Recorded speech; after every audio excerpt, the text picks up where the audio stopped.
సనాతన ధర్మాన్ని రాజకీయాల వైపు తీసుకెళ్లే పరిస్థితిలోనా? లేదంటే సనాతన ధర్మాన్ని కింద స్థాయి దాకా హిందువుల్లో నర నింపేందుకు తన ప్రయత్నం చేస్తున్నాడా? భక్తి భావాన్ని పెంపొందించాలని చేస్తున్నాడా?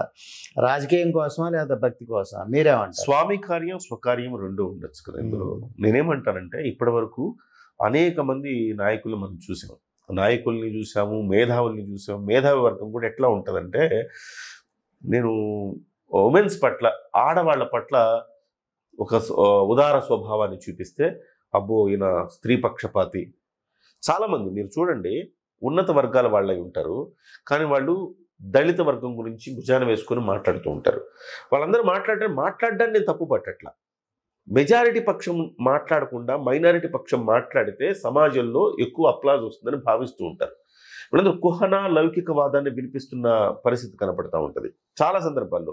ఒక మెజారిటీ వర్గం మీద దాడులు జరుగుతున్నా, మాటల దాడులు జరుగుతున్నా ఎవరు కూడా ధైర్యంగా స్పందించరు. స్పందిస్తే మనల్ని హిందుత్వవాది అనుకుంటారేమో అన్న ఒక భయం ఉంటుంది.